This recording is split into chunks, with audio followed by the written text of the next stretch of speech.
the ESPN app, presented by Gusto. Smalls, Courtney, in for Canty today. Yesterday, we got news from Todd Archer, our ESPN Dallas Cowboys reporter, that one George Pickens has signed the franchise tag. The tender guarantee of $27.3 million this season gives him injury protection. Stephen Jones has said of the Cowboys brass, not looking to trade him, not looking to extend him necessarily in terms of a multi-year deal. Courtney Cronin, you cover the NFL daily for a living. Why did then Pickens sign this franchise tag? Well, because he wants the multi-year deal, and you can't get it without, if it's not going to happen with the Cowboys, you got to get traded somewhere else. So you've got to sign your tag, get under contract, so then they can trade you. Otherwise, you'd be stuck. They wouldn't be able to do that. And you have to do it before July 15th. That's the deadline, because you can't sign a multi-year contract after that. But I think the smoke that we heard last week, or literally like the reporting we heard last week, hey, he's signing this. There had been some, what was the joke that we were running? A verbal confirmation via email. So whether that was like a video message via email, I don't know. The wording of that was a little weird, but he doesn't sign it before the draft, when we all thought, when we heard that, oh, he's about to get traded tonight. To me, this is him saying, okay, I understand that you guys cannot pay me what I want to be paid. I want a multi-year deal. You want me to play on the tag. I'll do this now. Please start working on moving me as soon as possible, which this helps them, since he's under contract now, start to get the wheels truly in motion. It's not like they couldn't start working out terms of a trade, but they truly need the player under contract in order to make that happen. But do you think that will happen? Because I do. The Cowboys have been... Now, listen, they could be saying one thing publicly while behind the scenes they're working through different machinations of a trade. But Stephen Jones has said publicly that they have no intention of moving Pickens. And if he's coming off a career year, they clearly like what he did. Since he came to Dallas, he provided a different wrinkle for Dak in that offense. But they don't want to commit to him long term. But I don't know. To me, it seems like this is what we're going to have for this season, at least with George Pickens and the Cowboys. See, I would normally... If he didn't sign the tag, because then you don't get fined for missing minicamp or any of the days of training camp, I would think that it could be a different story. To me, this is someone who knows how they play ball in Dallas. He got to witness it up close last year with Micah Parsons. I'm sure he's heard in the locker room, hey, this is how they do things contractually. They're going to try to make your life a living hell and make you blink first. So maybe there is some sort of reverse psychology here. Like, okay, I'll sign the tag with the intention of them moving me, because I've made it clear. I want a multi-year extension. You don't want me here for that long because you're only willing to pay me this because you're already paying CeeDee Lamb a boatload of money. He's too talented to be on a team like that. So he can, it's not that you sign the tag and you're stuck. He could force his way. He could force his hand. There's plenty of things he can do to put himself in a situation to move out of there.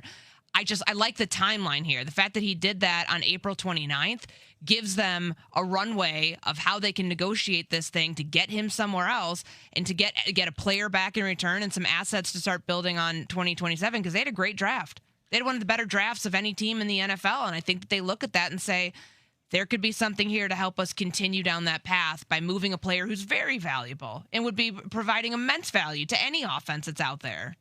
So if I ask you both right now, George Pickens next season, you have two choices. He's either on the Cowboys or one of the other 31 teams. As in this upcoming season. Yeah, sorry, this upcoming season. The year that he's under a contract for 1 year and over $27 million. Cowboys or one of the other 31? I say one of the other 31.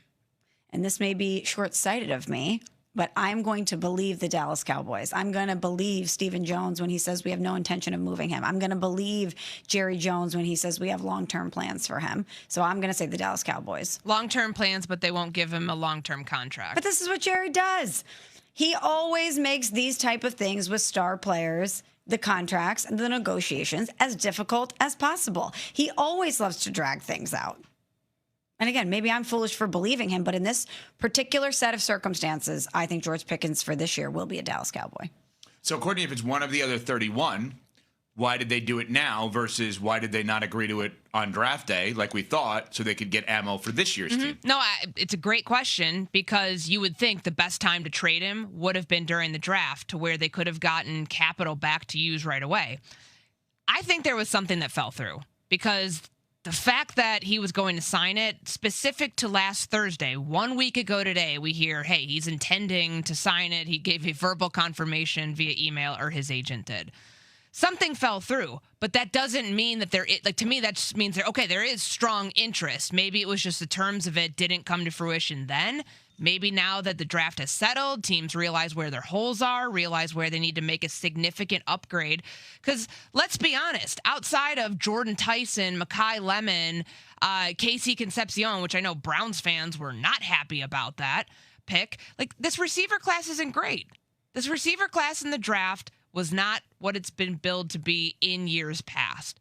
I think that there are going to be some teams around the league that look at that, those who drafted receivers, those who didn't because they didn't feel it would upgrade them that much, and know now that they have a proven player who can do a lot of different things for you over a long stretch of time. Like, this guy wants to be somewhere long term. So that already gives you, if you're a team that can afford him and a team that can fit him under your cap for 4 years and give him that next big extension, why wouldn't you at this point? I feel like now it actually gave you more information of knowing how to handle this deal. And it actually might have been better for him and whoever ends up trading for him to do it now instead of trying to work something through and feeling like they may have gotten shortchanged or the compensation wouldn't have been what either team wanted, doing it rushed during the draft. The interesting part of this is, and maybe some of these names are more name than game at this point in their career, but Steph Diggs is available. Obviously, the Cowboys have experience with his family and his brother. You've got Tyreek Hill, who's available. Mm-hmm. You've got Juwan Jennings, who's available from the Niners. You've got Deebo Samuel, who's available. Brandon Ayuk. John Lynch made it very clear, general manager of the Niners, please come take him, somebody. Give us something for him, anything. We'll take a stick of gum at this point. Give us something. It's that's literally how they kind of positioned it at the draft. Now, all of them may be more name than game. Ryan Flournoy, who's been on our show, had an excellent end to the season for them, that maybe he's somebody, a young player, that they could put opposite CeeDee Lamb. It's very interesting as to why he signed this now, he being George Pickens, because normally guys just wait so they don't have to go to some of the mini camps. And yeah, maybe he is taking the reverse psychology, as you mentioned, with the idea of, I'm going to be the perfect citizen. I'm going to show up to everything, and that's why you're going to be more inclined to give me the extension, because I'm not who you think I might have been in the past. I am who I was a year ago for you. That Steelers version of me that Mike Tomlin kind of was sick of at the end, that guy doesn't exist anymore. I've matured. I've grown. I'm here. I did the exact opposite of what you would think. I signed on the dotted line. I'm here. I'm showing up to work, and I want to be here for the next however many years. We'll see if that works. But Smalls thinks he'll be on the Cowboys. Courtney thinks he'll be on one of the other 31 teams in the league. And I think you need to be a part of the team at PayPal, like we are. PayPal is... Matt Miller has released his top 100 draft picks based on fit and value. At the top of his list is the Cowboys taking Ohio State safety Caleb Downs with the 11th pick. He thinks the All-American can be the foundation of a defensive unit that had fallen apart. So a look at the best fits from the NFL draft, according to Matt Miller, based on value, scheme fit, and team needs. After Downs, Jamad McCoy, who went to the Raiders in the 4th round, is next, and Matt's best 100 fits are available to read on ESPN.com. For more, let's bring in two-time Super Bowl champ Booger McFarland, who is a part of our NFL draft broadcast. Okay, Boog, what is your assessment of some first-round picks, starting with Caleb Downs and the Cowboys? Yeah, if you're a Dallas Cowboy fan, you got to be really ecstatic. You got one of the smartest, most instinctive players in the draft in Caleb Downs. Outstanding. Everybody you talked to said he was a coach on the field, a guy that could get everybody lined up, made sure everybody got where they needed to go. And people talk about his length. He's shorter arms. I never saw him miss a tackle. So for a guy like Caleb Downs to be on the board when the Cowboys pick, they have to be absolutely ecstatic, because now the side of the ball in which they were weak on their defense, they get one of the better playmakers in college football in Caleb Downs. Outstanding pick by Jerry Jones, Stephen Jones, and their de facto general manager, Will McClay. And then another one of my picks, Sonny Styles. We all saw what he did in the combine in February. 6'5", 244 pounds, 4.4 in the 40, the most athletic off-the-ball linebacker in this draft. And I think if you're Washington and you're Dan Quinn, you have the ability to put this guy on your defense. He becomes the alpha, the green dot guy, the guy that can call your defense and get everybody lined up. He reminds you almost of a bigger version of Brian Urlacher, and he's turned out to be a Hall of Famer. former safety turned linebacker, just like Sonny Styles, former safety turned linebacker. Yeah, Styles will bolster a Washington run D that allowed nearly 142 yards per game last season. That was third most in the NFL. Okay, what's a pick outside of the first round that stood out to you and why?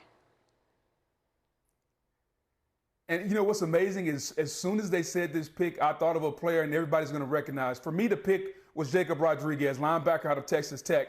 And as soon as the name came from Roger Goodell, the first name I thought about was Zach Thomas. Hall of Famer Zach Thomas that went to Miami and played middle linebacker because everybody said what Zach Thomas couldn't do, and all Zach Thomas did with Miami probably got the second best off the ball linebacker. I think Sonny Styles is first, but I think Jacob Rodriguez, he reminds me so much of Zach Thomas. And if he can have half the career that Zach Thomas had, it'd have been an outstanding pick for the Miami Dolphins. Who also went to Texas Tech, by the way. A lot of comparisons you have to Hall of Famers, so no pressure to those guys as they go into the league. Boog, thank you so much.